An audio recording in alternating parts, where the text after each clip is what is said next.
Waaqayyo isiniif haa baay'atu akkam jirtu nagaa keessanii an nagaa kooti galata waaqayyo. Viidiyoo kana namoonni pirootestaantii taatan please share naa godhaa. Du'it godhaa. Dhugaadha gaafii madaami koo na gaafate tokkon isiniif himuu barbaade jechuudha.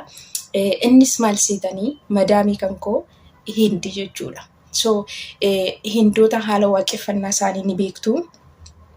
Kanaaf iyyuu waaqeffannaa isaaniitii irratti waaqa tolfamaa harka isaaniitiin tolfataniitudha jechuudha kan isaaniitti sagadanina. Madaama koosii saganni ishee akkasidha jechuudha. Guyyaa tokko immoo gaaffii manatti kaasee maal gootii midhaan jechuudha suphee dhooftee suphee sana akka nama ashaangulliitti tolchiteetu iddoo sagada ishee sana kaawwattee sagaddiifiin argeen baay'ee tokko na dhibe. Kanarraatiin maal jedhama xonqolaa hojii xonqolaa ni hojjette jechuudha mana ishee keessatti waan isheen goone tokko jiru jechuudha.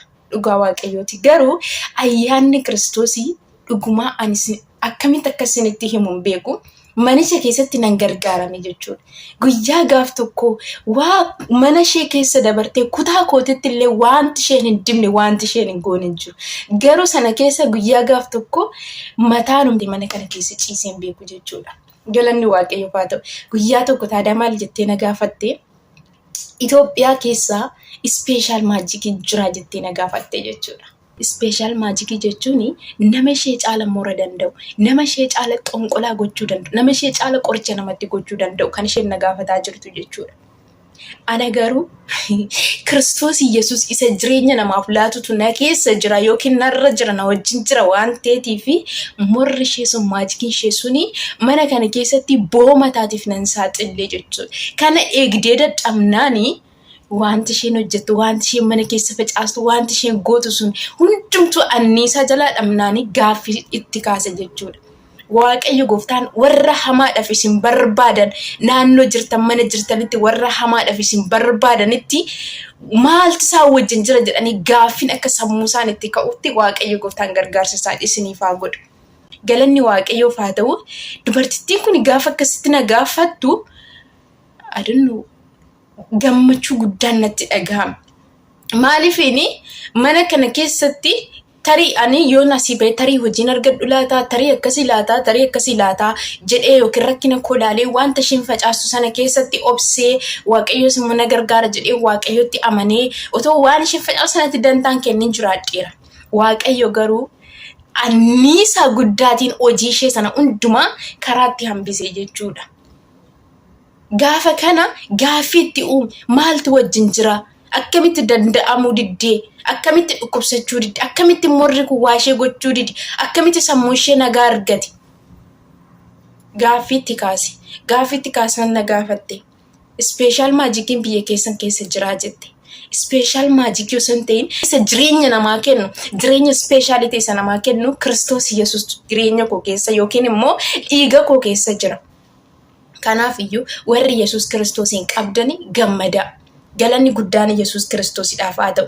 Hojii ergamootaa boqonnaa 4:12 akkas jedha sagalee Waaqayyoo jechuudha. Fayyinni Yesuus Kiristoos duwwaadhaan malee kan biraatiin tokko illee hin jiru. Maqaa kan biraa ittiin fayyuuf kan nuuf ta'u Waaqa jalaa ilmaan namootaaf hin kennamne jedha. Fayyinni Yesuus Kiristoosiitiin ala tokko illee hin jiru. Warri waaqa tolfamaa tolfatanii sagadaniif, warri qoricha namatti godhan, warri moran, warri xonqolan, warri waaqa keenya jedhanii waan arganiif kolkollee lafarraa kanaatiif sagadan hundumti isaaniiyyuu hojiin isaanii hundumti isaa kan fashalaa'e jechuudha. Garuu Waaqayyo isa dhugaateef isa jireenya namaaf kennu wallaaluu dhabuu isaaniitiin akkam garbummaa biyya lafaatitti firoomanii yookiin immoo garbummaa biyya lafaa jalatti hirkatanii kufanii jiran jechuudha. Kanaaf iyyuu erga guyyaa dubartittiin kun gaaffii sana na gaafatteeti kadhata inaaffaa tokko ittiin gale jechuudha. Kadhanni inaaffaa kun maalinni yeroo isheedhaa kennuun didi. Kadhata koo irratti nama kamifiyyuu fuula kennuuf hin didi. Yeroo koo yoo isaan waan hojii adda addaatti biizii na godhanii yeroo koo nyaachuu barbaadanillee kadhatan qaba jechuun hin eegale jechuudha. Duraan yeroo qabuun kadhadhaa. Yeroo qabne yeroo biizii isaan na godhan rakkoon qabu galgala yeroo makutaa koo galiin kadhadha manaamna jedhee man beellama qabee dhiisa jechuudha. Guyyaa sanarraa kaasee garuu kadhata inaaffaatti akkan galu. Akkan cimsee waaqa isa akkasitti nama gargaaruu danda'u kan waaqa isa waan hunduma gochuu danda'u waaqa isa akkasitti warra hamaa namatti gochuuf nama marsanitti gaaffii waa'ee keef kaasu kana qabaachuu kootti gammachuun natti dhagahame, inaaffan natti nam'e. Galanni Waaqayyoof haa ta'u. Kanaaf iyyuu warri Yesuus Kiristoosiin amanannaa keessan godhattanii jirtan, iddoo jirtanitti, gola jirtanitti, mandara jirtanitti utuma waanuma fedhe godhaniituma boolla isiniif qotan iyyuu boolli isaanii isin hin danda'u. Amantiin keessan jiraatne jennaan.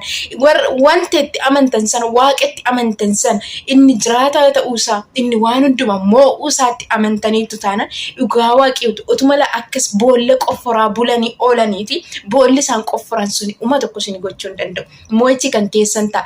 Amma isaan maaltu wajjiniitiin jira? Akkamitti akkanas ta'uu dadhabde? Akkamitti dhukkubsachuu dadhabde? Akkamitti kufuu dadhabde? Akkamitti akkana ta'uu dadhabde jedhanii gaaffii itti kaasutti yookiin immoo gaaffii nagatti ka'utti Waaqayyo gargaarsa isiniif godha jechuudha. Kanaaf iyyuu Yesuus Kiristoos jireenya. Isa jireenya namaaf laatu, isa karaa namaaf banu, isa waan hunduma gochuu danda'udha. Waaqa dhugaati, Waaqa arjaa, Waaqa mo'aadha jechuudha. Maqaa Waaqayyoo bara baraatiin kan eebbifame haa ta'u. Warri Yesuus Kiristoositti amananii jirtanillee Yesuus Kiristoositti amanaa. Karaan dhugaan jireenyi Yesuus Kiristoos akkuma ta'e, karaan har'a keessa jirru kuni karaa dhugaaf karaa jireenyaa nutti fakkaachuu danda'a. Booddeen isaa garuu karaa du'aati. Karaan jireenyaaf karaan dhugaa Yesuus Kiristoos.